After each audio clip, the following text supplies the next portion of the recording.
Fin de news pour aujourd'hui, sauvegarde activée. Bienvenue dans cet épisode 75, il me semble, de point de sauvegarde. Je check vite fait parce qu'à chaque fois je suis jamais sûr. Euh, Ça fait. En ce moment je poste pas mal de points de sauvegarde, du coup je suis content. J'arrive au moins à en poster un par semaine et c'est cool. Même si sur ma chaîne principale en ce moment, puisque je suis en train d'un peu changer de format de vidéo, bah, c'est un peu compliqué parce que du coup, genre, tu vois, les gens ils sont pas habitués et du coup mes vidéos font moins de stats. Mais c'est pas grave. Je m'inquiète pas trop parce que de toute façon, genre, je me dis autant que je fasse des vidéos que j'aime faire et que j'aime regarder, plutôt que de me forcer à faire des vidéos qui vont juste faire des stats mais que je kiffe pas trop forcément faire ou regarder. Donc voilà. Mais sinon, dans ces vidéos, du coup, si t'as cliqué frérot, je pense que c'est parce que tu te poses des questions en fait. Mais comment apprendre à flirter? C'est quoi flirter et tout? C'est quoi ce délire de. Enfin, tout le monde sait un peu ce que ça veut dire flirter, tu vois. Même les anciens frères, ils utilisaient le terme de flirt. Mais en fait, concrètement, c'est quoi?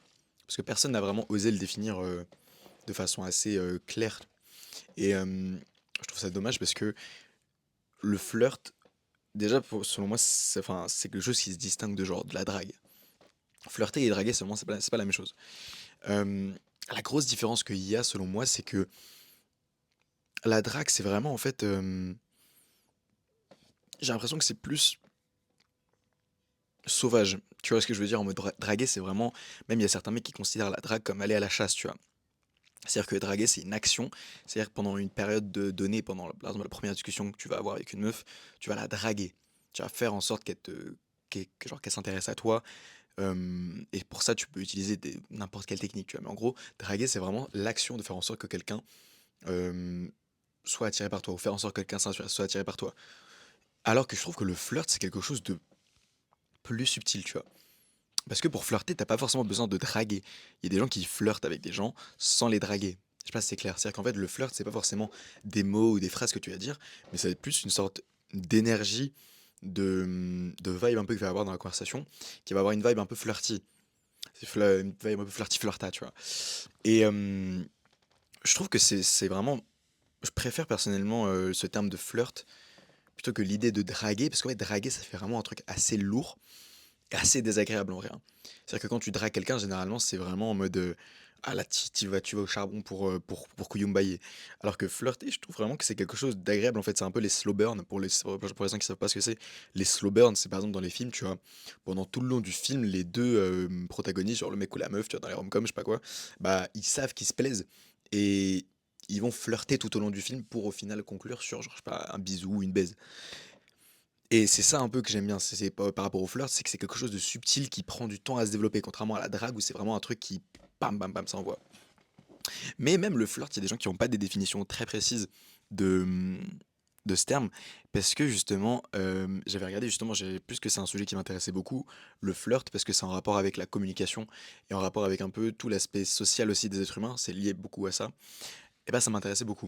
Du coup j'ai commencé à regarder pas mal de TED Talk par rapport à ça, ou de TEDx, je sais pas comment ça se dit, et même d'autres vidéos de mecs qui en parlent, avec qui se posent genre qui ont invité certains auteurs qui en ont parlé carrément, parce que c'est vrai que la psychologie humaine sur tout ce qui est en rapport avec le flirt, en rapport avec l'amour, en rapport avec le fait de se plaire, d'être attractif, de pas être attractif et tout, moi c'est quelque chose que je trouve très intéressant. Donc j'ai consommé pas mal de contenu dessus. Et justement, il y a une meuf, j'ai peut-être retrouvé son nom si jamais t'as envie d'aller voir la conférence, le mini TED Talk que j'ai regardé. C'est une Renoir, tu vois. Et en gros, elle, apparemment, elle est un peu coach en genre, c'est un peu une matchmaker, tu vois. En mode, elle essaie de trouver ton match, elle essaie de comprendre c'est quoi ta personnalité et tout. Ça paraît un peu bullshit comme ça, mais en vrai, pourquoi pas? Pourquoi pas? Ah voilà, c'est elle. Elle s'appelle Francesca Oggi. Et en gros, justement, c'est le titre de la vidéo, c'est How to Unlock Your Flirting Superpowers, tu vois. En mode, comment débloquer ton super pouvoir de flirt. Et honnêtement, c'est un truc qui était, que je trouve très intéressant parce que du coup, à la base, la définition officielle apparemment qui est du flirting, c'est le fait de faire croire à quelqu'un qu'on a des intentions euh, amoureuses ou romantiques envers elle, alors que pas vraiment. Je simplifie très largement, mais en gros, la définition officielle un peu c'est ça, c'est en gros donner des hints pour faire croire à la personne qu'on est intéressé alors que pas vraiment. Et Francesca Oggi a trouvé ça dommage quand même cette définition parce que Bah, globalement, la définition de flirt, qui est pourtant un truc cool, là, avec cette définition, c'était un peu un truc en mode, bah, en gros, tu fais perdre le temps, tu fais perdre le temps de quelqu'un, tu vois, tu fais perdre son temps à la personne. Et donc, elle aimait pas trop. Et elle, du coup, elle a redéfini ce terme de flirt, et elle l'a défini en toutes les actions ou comportements que tu peux avoir qui font en sorte qu'une personne se sente spéciale, vue et reconnue. Reconnue dans le sens acknowledge, tu vois, en mode elle sait qu'elle est, genre, tu lui fais sentir qu'elle est là. Et franchement, cette définition, je trouve qu'elle est beaucoup mieux et elle correspond plus à l'idée que moi je me fais du flirt. Peut-être qu'il y a des gens qui sont une meilleure idée de la première définition que j'ai fait du flirt, mais moi quand je parle de flirt, je pense plus à quelque chose comme ça. Je pense à vraiment tous les trucs qui font que la personne en face de toi, elle va apprécier ta présence. C'est-à-dire que quand tu flirtes bien, généralement, ça réchauffe un peu la pièce, tu vois. Ça rend la personne, ça détend les personnes autour de toi, ça fait bien évidemment en sorte que elles peuvent être plus attirées par toi. Mais globalement, le flirt, c'est aussi poser un cadre et poser euh, vraiment une base qui fait que tout le monde est relativement à l'aise, mais que la personne avec qui tu parles est relativement à l'aise. Et donc, maintenant la question c'est vrai que c'est comment tu flirtes en fait. Comment tu flirtes globalement. Et parce que on sait vraiment tous ce que c'est, du coup en fait, en vrai. Même toi, t'as très certainement dû entendre parler de flirt, tu vois. Attends, je sais pas si je peux. Ah voilà, c'est ça.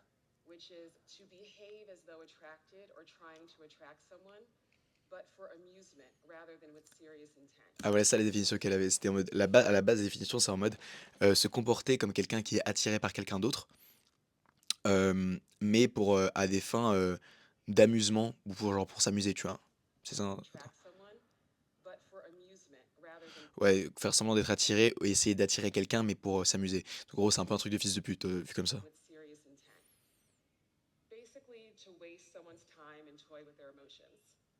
Pas ouf. Et du coup, elle parle un peu de ça.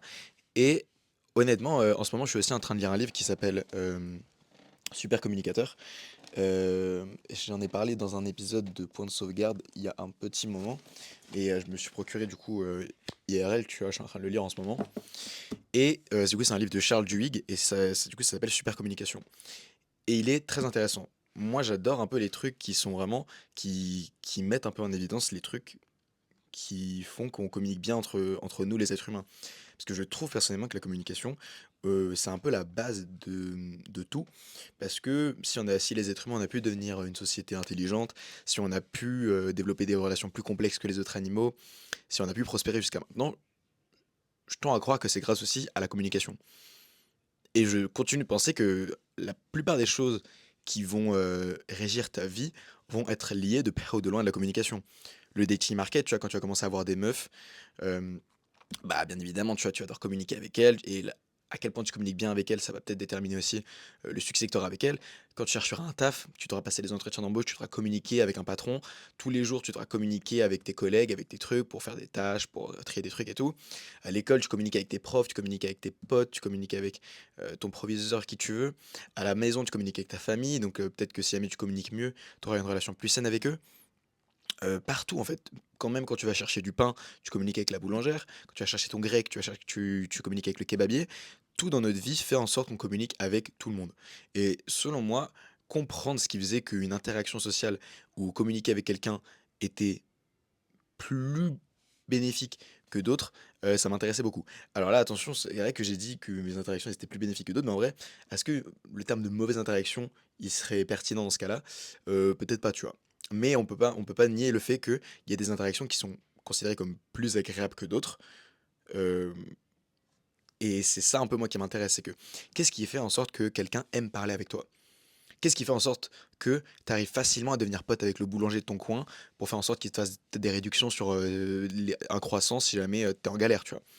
Qu'est-ce qui fait en sorte que tu arrives assez bien à communiquer avec ton comment ça s'appelle? Avec le mec qui te fait passer ton entretien d'embauche pour que tu lui plaises et que il te prenne? C'est tout ça. C'est-à-dire que la communication, c'est un skill.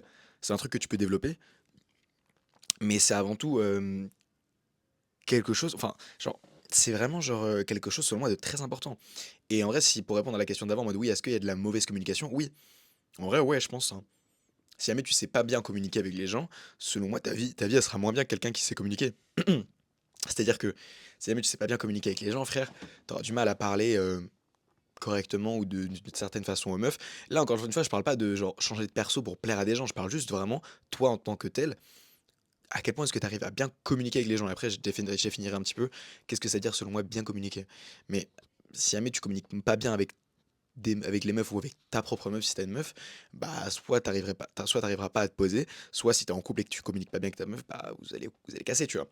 Si jamais tu communiques pas bien avec la boulangère ou avec les commerçants de ton quartier, bah, je sais pas, peut-être qu'ils vont un peu moins t'apprécier et que bah, tu passes à côté peut-être de trucs, tu vois, le fait d'être pote avec son épicier, le fait d'être pote avec son kebabier, moi ça m'a toujours attiré des trucs, tu vois, je suis pote avec le mec, perso moi oui, je suis pote avec le gars qui fait des kebabs en bas de chez moi, frère, à chaque fois que je viens, il fait au moins une petite réduc, tu vois, soit il m'offre une boisson, soit si je prends pas de boisson, il dit non, t'inquiète, tu payes un peu moins et tout, genre, tu passes à côté des trucs comme ça, si jamais tu communiques moins bien avec les gens peut-être, ou que tu fais moins attention à la façon dont tu communiques, si jamais tu communiques moins bien avec, bah, avec ton embaucheur, comment on appelle ça? Avec ton employeur, bah, peut-être que oui, tu auras même pas de travail, en fait. Si tu communiques moins bien avec, en fait, tu vois, ta communication elle est partout et selon moi, avoir un bon, hem, être bon en communication, ça peut littéralement changer ta vie.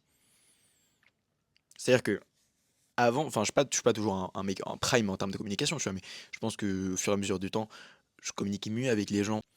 My bad frère, ça a coupé, j'avais plus de stockage là, j'ai dû supprimer des trucs pour un truc. Mais du coup, je disais qu'en gros, ouais, au fur et à mesure du temps, moi j'ai appris à mieux communiquer un petit peu quand même avec les gens et que même à mon échelle, j'ai vu que ça avait quand même changé pas mal de trucs, tu vois. Que j'avais vu que tu vois, par exemple, je sais pas, arriver à être un peu plus jovial avec ton épicier du coin, ça pouvait lui aussi le mettre de bonne humeur et genre t'attirer des bons trucs. Bref, je t'ai donné déjà pas mal d'exemples, mais en gros, apprendre à communiquer, selon moi, c'est hyper important. Et là, du coup, on va pencher vers un truc un peu plus spécifique que juste apprendre à communiquer, c'est apprendre à flirter. Attends, je remets juste ça droit, c'est pas droit. Ouais. Mais du coup, globalement, en fait, comment tu fais pour flirter? Comment tu fais pour flirter? Et si je t'ai parlé communication avant, c'est parce que du coup, c'est un lien avec le fait de flirter. Et que, en fait, pour flirter, les gars, il n'y a pas forcément de secret, genre, caché qu'on vous cache, hein. C'est ouf, hein, la phrase, il y a un qui va. Mais flirter, en fait, c'est pas genre une formule magique qu'il y a que les mecs beaux qui peuvent flirter avec les meufs, parce que sinon, c'est vu comme du harcèlement. Flirter, en fait, pour flirter bien, les gars, il faut juste être un bon communicateur. Ah, je suis désolé de te décevoir, frère, hein. Et après, comment est-ce que tu es un bon communicateur? Selon moi, un des meilleurs conseils que je puisse te donner maintenant, je t'en donnerai d'autres après, c'est d'être réellement et au plus profond de toi, curieux. C'est-à-dire que, en fait, si jamais tu as envie de faire en sorte qu'une personne se sente, comme je l'ai dit, du coup, tu vois, du coup, spécial, vu et reconnu, il faut faire en sorte qu'elle se sente bien quand elle parle avec toi, tu vois. Et c'est pas du tout genre pas authentique comme truc, c'est juste t'as envie de faire en sorte que la personne se sente bien quand elle est avec toi. Et donc tu fais des efforts conscients pour ça. Et essaie-toi de te souvenir les moments où tu te sentais bien quand tu communiquais avec quelqu'un. Quand tu parlais avec quelqu'un, je pense que les moments où tu te sentais le mieux, c'était quand tu te sentais profondément écouté. Et que la personne avait profondément envie de te connaître et d'en apprendre plus sur toi. Et donc le truc le plus simple pour ça, c'est juste d'être vraiment et d'être like genuinely en mode vraiment, vraiment, vraiment curieux. Et genre réellement curieux. Il faut que aies vraiment ce désir de vouloir en apprendre plus sur la personne. Au-delà de genre vouloir la baiser ou quoi, de vouloir qu'elle soit belle, il faut que tu aies envie d'en savoir plus sur elle. Parce que c'est ça qui va faire au final que tu lui poseras les bonnes questions, que vous pourrez connecter plus profondément parce qu'elle va te parler de sujets peut-être un peu plus personnels, que vous allez peut-être pouvoir trouver des points en commun dans vos trucs et donc vous allez pouvoir encore plus connecter, qu'elle va pouvoir se montrer un peu plus vulnérable et donc elle va pouvoir t'exposer des trucs tu vois, qui va faire en sorte qu'elle s'ouvrira plus à toi et qui fera en sorte qu'après toi tu t'ouvriras plus à elle parce que tu te sens plus en sécurité. Et au final, c'est comme ça que vous allez un peu vous synchroniser. euh, je sais pas comment ils appelaient ça comment déjà. Je crois qu'ils appelaient ça la synchronisation cognitive dans le livre de super communication. Et c'est en fait, c'est littéralement quand on dit que quelqu'un vibre, enfin, est sur la même longueur que toi, enfin, est sur la même longueur d'onde que toi, c'est pas une expression. C'est-à-dire que réellement, quand tu sens que ça match de ouf avec une personne, c'est que réellement vous vibrez à la même fréquence. Vos cerveaux sont sur la même fréquence. Et c'est pour ça que dans le livre, ils ont cette expression, et ça s'appelle, je sais pas, je crois que ça s'appelle l'appairage cognitif ou l'appareillement. Mais tu sais, quand tu appaires par exemple un appareil Bluetooth à ton iPhone, ça veut dire qu'il se connecte en gros. tu peux traduire ça, si tu veux plus simple, par genre en mode la connexion cérébrale ou une connexion cognitive. C'est ça qui se passe en fait quand tu passes un bon moment avec quelqu'un ou que quelqu'un ou genre que tu apprécies communiquer avec quelqu'un, c'est qu'en fait littéralement vos cerveaux se connectent. Vos cerveaux se connectent parce que vous vibrez à la même fréquence, vous parlez des mêmes choses et vous pensez à la même chose. Genre la discussion a un but précis pour vous et c'est le même.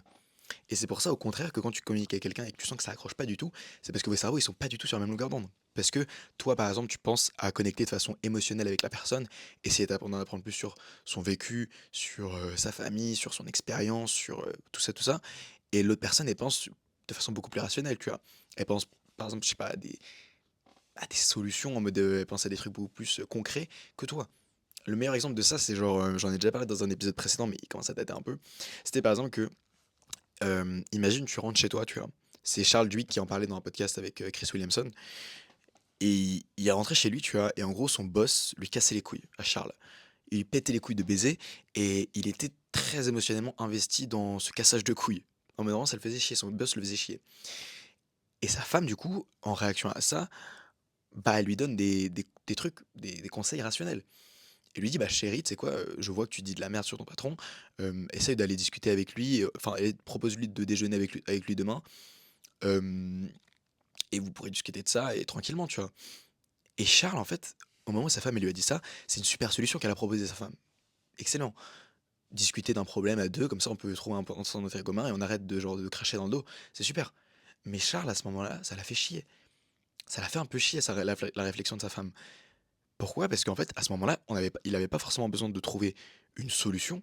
Il n'était pas forcément sur cette longueur d'onde qui disait oui, trouve-moi une solution, trouve-moi un truc rationnel. Il était sur ce truc de bah en fait, j'ai besoin qu'on empathise avec moi. J'ai juste besoin d'un support émotionnel de bah oui, ok, j'avoue, ok, enfin, je comprends qu'il te fasse chier, etc. T'inquiète, tranquille et tout. C'est-à-dire que ça paraît con dit comme ça parce que la plupart des mecs qui sont en mode bah non, en fait, t'as un problème, tu trouves une solution. Mais non, en fait. Il y a des fois où les gens ont besoin de plus d'un support émotionnel qu'une solution concrète. Et c'est ok, tu vois. Genre, t'as pas tout le temps besoin de trucs hyper rationnels, de vouloir résoudre tous tes problèmes. Des fois, t'as besoin d'un peu d'empathie, t'as besoin d'un peu de support. Et Charles, il a capté que quand deux personnes, du coup, ne pensaient pas à la même chose pendant une discussion, ça créait des disputes. Parce que c'est pour ça, d'ailleurs, que je pense qu'il y a des mèmes qui tournent sur ça, même en mode, tu vois, c'était en mode une meuf qui disait, par exemple, ouais, moi, quand je parle de mes problèmes à mon mec et qu'il trouve des solutions, et elle était pas contente, tu vois, comme ça. Et les mecs dans les commentaires sont en mode, bah frère, vous êtes con ou quoi? Bah non, en fait, les gars, c'est juste que, genre, il y a des fois où les gens ne veulent pas forcément de solution. Et ces moments-là, en fait, il faut juste les détecter et savoir, en fait, la personne, elle pense à quoi et qu'est-ce qu'elle désire. C'est-à-dire, en fait, elle communique avec toi sur ce moment-là. Pourquoi elle le fait? Est-ce que tu penses que là, elle te dit que ça la fait chier parce qu'elle a envie que tu lui trouves une solution concrète? Non. La plupart du temps, non. Si jamais elle avait envie de trouver une solution, elle a dit, il y a ça qui s'est passé, qu'est-ce que tu penses que je devrais faire par rapport à ça? Tu vois? Là, elle demande une solution concrète par rapport à ça, tu vois? Je sais pas, par exemple, elle dit: «Putain, je suis en retard en ce moment sur les dossiers que je dois rendre. Tu penses que c'est le quoi la meilleure manière que enfin, comment est-ce que je devrais m'organiser pour, mieux ranger mes dossiers ou rendre mes trucs dans les temps?» Toi, tu dis: «Ah bah, je pense que tu pourrais time bloquer ça, tu as le temps de faire ça demain, et si jamais tu t'organises bien et que tu mets ces 5 dossiers là demain et que tu te démerdes pour, finir cela en 15 minutes max, tu devrais être dans les temps.» Elle a dit: «Ah merci, super.» Mais si elle arrive et qu'elle dit, par exemple, «Ah bah putain, ça fait trop chier, chérie, genre là, je suis débordée par le travail, j'en ai marre et tout, je suis fatiguée, genre, je suis au bout là, je suis trop fatiguée et tout, je suis KO.» Est-ce que tu penses que là, vraiment, le fait que tu dises, enfin, elle dit, ouais, genre, imagine, elle continue, elle dit, ouais, genre, je suis au bout du rouleau, j'arrive pas à rentrer dans mes deadlines et tout, je suis fatigué, j'en peux plus. Tu lui dis, alors là, si, je pense que tu rentres les trucs à temps, demain, tu vas time bloquer ça va être super pour toi. Bah, elle va dire, frère, t'es chiant. Genre là, justement, je me plains auprès de toi parce que j'ai besoin d'un genre d'une sorte de safe place pour me dire, ok, je peux respirer avec lui, tranquille, tu vois. Et même si rationnellement, ça serait mieux de lui apporter une solution pour lui dire, bon bah regarde, si tu résous ce problème-là en rendant tes trucs dans ta deadline, bah c'est plus efficace. Factuellement, c'est mieux de lui donner des solutions pour faire en sorte qu'elle rentre des trucs dans ta deadline parce que ça lui mettra moins de pression, etc. Mais actuellement, est-ce que tu penses que c'est vraiment ce dont elle a besoin? Est-ce que tu penses que c'est vraiment la meilleure chose à dire dans l'état dans lequel elle est actuellement, tu vois? Tu vois? Non. Et c'est pour ça, je pense que la plupart des couples, en fait, ou la plupart des potes, ou la plupart de n'importe quelle communication se déroule pas bien, c'est parce que les 2 personnes n'arrivent pas à savoir de quoi elles parlent. La plupart des gens ne savent pas si le sujet de la discussion, c'est quoi? Est-ce que le sujet de la discussion, c'est ou est-ce que le but de la discussion, c'est supporter quelqu'un émotionnellement ou est-ce que c'est lui apporter une solution? Ça, je le cite souvent parce que c'est les 2 grands types de conversations qui est cité dans le livre. C'est, les conversations émotionnelles et les conversations rationnelles, en gros. Il y en a une troisième qui est sur les conversations sociales, donc c'est un peu les trucs qui remettent en question, qui on est dans la société, notre place dans la société et cetera, les choses en rapport avec le travail, ton identité et cetera. Mais je trouve ça un peu moins pertinent, pas dans le livre c'est excellent, mais dans là, le contexte dans lequel on parle, c'est-à-dire le contexte de flirt. Je fais un big détour pour juste dire que globalement, la plupart des discussions se passent mal parce que les gens ne savent pas de quoi ils parlent. Et dans le livre, il dit justement que savoir détecter ou pouvoir détecter le type de discussion dans laquelle tu es avec une autre personne, c'est un des meilleurs trucs que tu puisses faire pour déjà commencer à mieux communiquer avec eux. Parce que si tu sais exactement ce que la personne elle cherche de la discussion ou de cette communication qu'elle a initiée avec toi, si tu sais ce qu'elle cherche et que tu sais répondre à ce besoin qu'elle a, les gens apprécieront beaucoup plus parler avec toi et être en ta compagnie. Alors que si à chaque fois que les gens ils te posent une question et que t'es à côté de la plaque, bah, ils vont être en mode, bah nique ta mère frère, je veux plus te parler. Donc voilà. Et c'est pour ça un peu pour le flirt, ça n'a rien à voir. Rien à voir, j'ai parti en tunnel, mais en tout cas, je trouve ça très intéressant déjà ce concept. Parce que c'est vrai que ça explique pas mal de comportements de mais je comprends pas ma meuf, elle me parle de ça, je lui parle de ça lui va pas. Bah oui, du coup. Peut-être que j'ai répondu à des questions, si, ah, mais je sais pas, les gars, vous avez une meuf, ou si la meuf, vous avez un gars, que vous avez souvent des embrouilles, c'est peut-être par rapport à ça, les gars. Donc faites attention à ça, et faites attention, genre, à la personne à qui vous parlez. Ça, c'est un truc aussi dans le concept de flirter qui est assez mis en avant, c'est qu'en fait, essayez de prêter plus attention à l'autre personne plutôt qu'à vous. C'est-à-dire qu'en fait, l'autre personne, globalement, il faut. Moi, j'ai de la chance que maintenant, j'ai réussi à développer une vraie appétence pour connaître les autres personnes. Je suis profondément intéressé par certaines personnes, pas par tout le monde, parce qu'il y a des personnes, tu vois, je m'en bats les couilles, mais quand quelqu'un m'intéresse, je suis vraiment intéressé par la personne et j'ai vraiment envie de comprendre différentes choses sur elle, tu vois. Ça peut aller de ses expériences de vie, parce qu'en fait, je suis curieux de savoir pourquoi les gens font une certaine chose. Enfin, je suis curieux de savoir la personne, enfin, certaines personnes, j'ai du mal de malade. Je suis curieux de savoir certaines personnes font quoi dans la vie, que ce soit qu'ils soient étudiantes ou à un travail, tu vois, et pourquoi est-ce qu'elles le font, tu vois. Et c'est surtout pourquoi est-ce qu'elles le font qui m'intéresse. Parce qu'au fond, en fait, demander à quelqu'un, ouais, ok, pourquoi tu fais ça, toi? Enfin, tu fais quoi, toi, dans la vie? Tu fais ça? Ok, cool. Tout le monde peut le faire. Et au final, c'est pas vraiment une question très intéressante à poser. Mais, tu vois, par exemple, demander à quelqu'un, ah, tu fais ça, toi? Ok. Et je l'ai déjà cité cet exemple-là dans un épisode précédent, mais je trouve que c'est une très bonne manière d'apporter déjà un peu de curiosité et un peu de profondeur à une discussion. C'est pas forcément une deep conversation de baiser, mais moi je trouve que c'est des informations qui m'intéressent. C'est vrai que je trouve ça intéressant. C'est par exemple, tu lui demandes, bah, est-ce que genre, là, ce que tu fais actuellement, c'est ce que tu voulais faire quand tu étais petit ou c'est un truc qui est venu au fur et à mesure du temps? Et là, elle est en mode, enfin, il ou elle est en mode, ah bah, je sais pas, c'est un truc non, qui est venu au fur et à mesure du temps. Et après, t'es en mode, bah, tu voulais faire quoi quand t'étais plus jeune? Je sais pas, ouais, je voulais devenir astronaute, je voulais devenir médecin, un truc comme ça, tu vois. Il dit, bah, et qu'est-ce qui fait que là maintenant tu fais pas ça, tu vois? Et elle dit, bah, je sais pas, ça a changé, tu sais, les années elles passent, tu changes d'avis, tu changes de truc, et tu dis, mais qu'est-ce qui a fait que t'as changé d'avis, ou qu'est-ce qui a fait que là, tu fais pas là ce que tu voulais faire quand t'étais plus jeune? Et après, ça va dire, je sais pas, tu sais, là, je suis, là, après, les possibilités, elles sont infinies. Infinies, genre, parce que la personne, elle va commencer à parler de trucs bien plus profonds que juste, bah ouais, ouais, je fais ça dans la vie. Elle va peut-être commencer à parler de, je sais pas, genre de sa famille, le fait que oui, bah, je sais pas, c'est ses parents qui voulaient qu'il fasse ça, mais que lui, au fond, bah, il voulait faire quelque chose d'autre. Le fait que, bah, il a compris au fur et à mesure du temps que ça allait demander trop de travail, que c'était pas un truc qu'il était prêt à faire, euh, parce que, je sais pas, ça en valait pas la chandelle, ou il se sentait pas parce qu'il avait pas assez confiance en lui, etc. Genre, il y a un milliard de possibilités, et à partir de ce genre de questions, en fait, je trouve que ça rend ça ouvre un peu plus les personnes, et ça fait qu'on a un peu plus, on connecte d'être humain à être humain. Les êtres humains, les gars, il faut comprendre que on n'est pas des êtres rationnels, tu vois? On n'est pas des robots. Et je trouve que exploiter ce qui fait de nous des êtres humains à travers la communication, c'est quelque chose d'exceptionnel. Et c'est pour ça que moi, c'est quelque chose que j'apprécie beaucoup faire, tu vois? Discuter de choses autres que «la réalité» entre guillemets. Discuter de choses qui sont genre, très personnelles, qui sont, genre vraiment, au fond genre, que ce soit tes expériences, tes traumas ou tes trucs. Je vais pas faire genre que ça m'intéresse de baiser non plus les traumas de tout le monde, mais genre, ça m'intéresse de comprendre en quoi est-ce que ça, par exemple, ça a mené à ça. Et après, encore une fois, il y a plein de trucs. Mais genre, je crois, en fait, les gens sont un peu genre.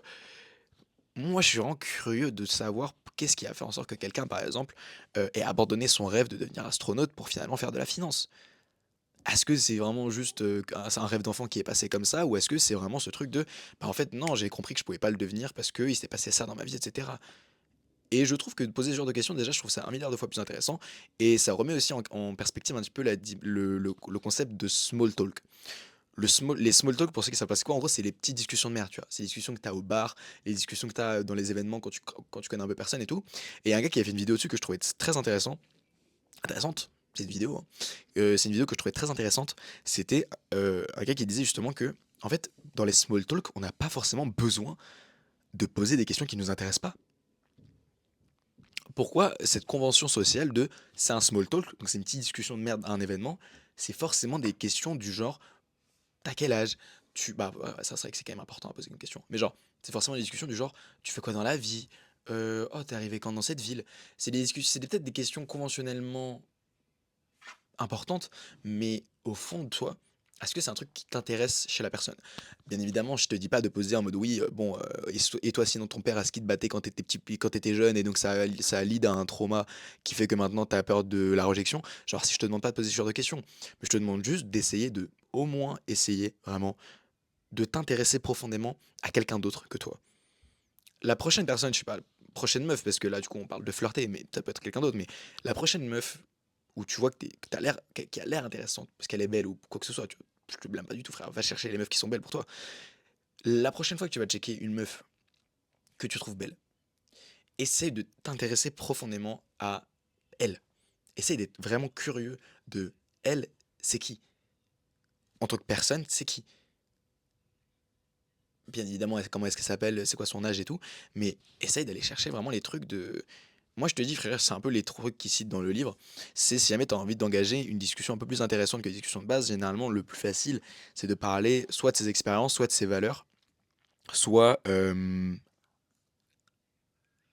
Expérience, valeur et quoi? Expérience, c'est genre son vécu, quoi. C'est un peu tout ce qui. Tout, c'est en tout cas inclus. Expérience, valeur. J'ai oublié le dernier. Bon, c'est pas grave. En gros, c'est les trucs qui fait d'elle, elle, en gros.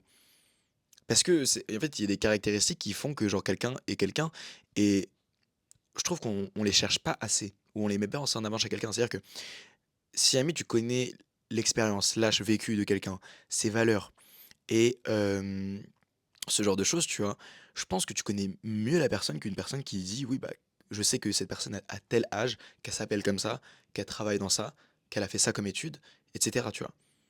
Et c'est-à-dire que c'est vraiment ce truc de, en fait, essaye de connaître, essaye de savoir les informations qui font que cette personne, elle est cette personne, tu vois.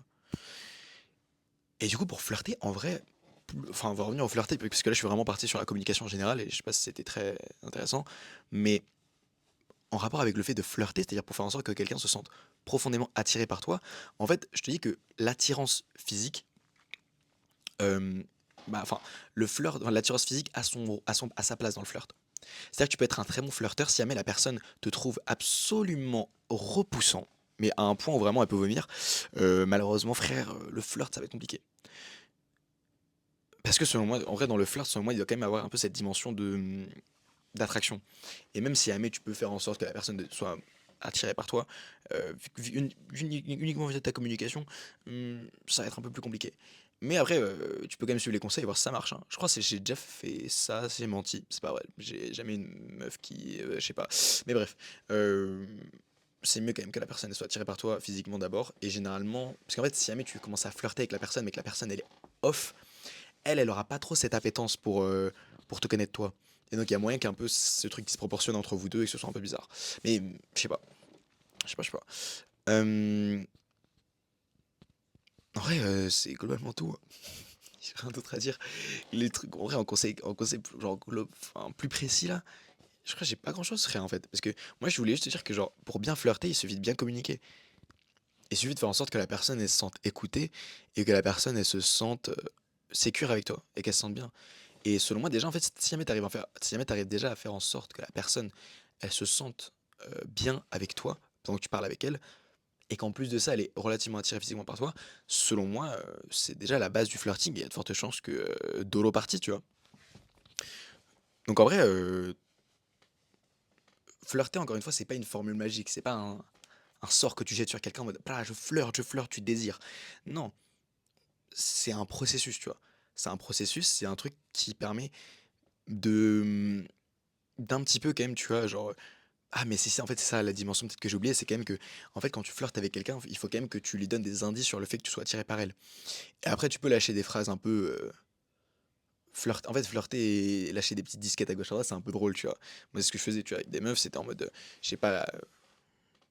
Ah ouais, non, mais après, ça c'est sur le coup, donc ça se donne pas comme exemple, mais genre, utiliser le contexte d'une conversation pour montrer que tu veux avec quelqu'un, c'est c'est drôle, je trouve, et c'est un bon moyen de flirter. Parce qu'en fait, flirter, globalement, l'idée, c'est en gros essayer de faire comprendre à la personne que tu veux sans être trop cramé. Parce qu'en fait, genre, le principe ou genre l'idée de flirter, c'est pouvoir assez flirter pour que la personne capte et qu'elle vienne à toi, mais pas trop pour que si jamais la personne elle soit en mode oh, calma, calma, paf, genjutsu, coup dans ta gueule, tu sois en mode ah ok, my bad, en fait, non, je vais me flirter, enfin, tranquille, voilà, tranquille, tu vois.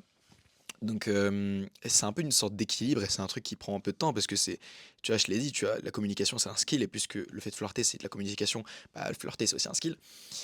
Et donc, ça prend un peu de temps forcément, tu vois. Moi, je vais pas dire que j'ai pas de l'expérience dedans, mais oui, j'ai parlé à des gens qui ont, j'ai parlé à beaucoup de gens dans ma vie et je pense que ça a fait que j'ai appris à mieux communiquer avec les gens, même si j'essaie toujours de m'améliorer entre guillemets, tu vois. Genre, je suis toujours curieux par rapport à ce genre de trucs, je lis des livres, je regarde des conférences et tout. Et je pense, moi aussi, c'est genre cette appétence que j'ai pour ce sujet et ce genre de contenu qui fait que j'ai pu m'améliorer.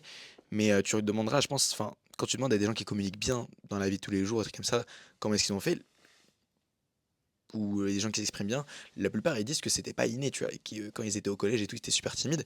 J'ai jamais été hyper timide, mais il y a beaucoup de moments où genre je sais pas, enfin je communique pas forcément hyper bien avec les gens, tu vois.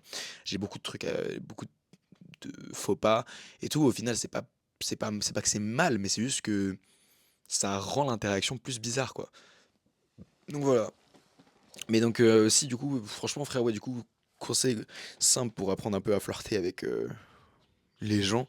Après, je te dis pas que tu vas apprendre à flirter comme ça du jour au lendemain, mais si jamais t'as envie d'un peu de d'instaurer cette vibe de flirt, selon moi, le truc que tu peux, enfin, les conseils que je te donnerais le plus simple, ça serait mettre l'autre personne avant toi en termes de priorité pendant la discussion.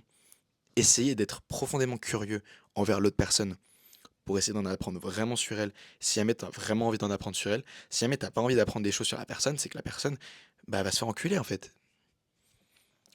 Si je trouve ça dommage de pas vouloir apprendre à connaître des nouvelles personnes, parce que je sais pas, c'est toujours cool d'apprendre à connaître de nouvelles personnes, mais si jamais t'es profondément pas attiré par la personne et que t'as pas envie de la connaître, frère, bah, apprends pas à la connaître, genre y a pas de galère. Mais donc ça, je te dirais, ouais, de genre de. Ah, j'ai oublié le premier conseil, je suis un gros bouffon, mais bref. Apprends à être profondément curieux par la personne, essayer de donner des hints sur le fait d'être attiré par la personne en utilisant les supports de discussion sans être non plus trop cramé, mais je pense que généralement ça après c'est un truc qui est sur le coup et que tu peux relativement facilement sentir. Hein. Et globalement c'est tout. Et être beau. Non mais être beau en mode oui ça peut aider aussi si tu veux flirter, c'est plus facile. Mais donc ouais, en vrai frère c'est vraiment tout. Encore une fois, c'est pas une formule magique, c'est pas un truc que tu vas appliquer sur des gens, mais c'est un truc qui, selon moi, te fera en sorte que toutes tes relations s'amélioreront si jamais tu arrives à mettre en place ce que je t'ai dit, quoi. Donc voilà, voilà. Euh, J'espère que t'as appris des trucs quand même. Hein. C'était tout pour... c'était tout pour moi. Fin de niveau pour aujourd'hui. Oublie pas de t'autoriser à rêver trop grand. Ciao.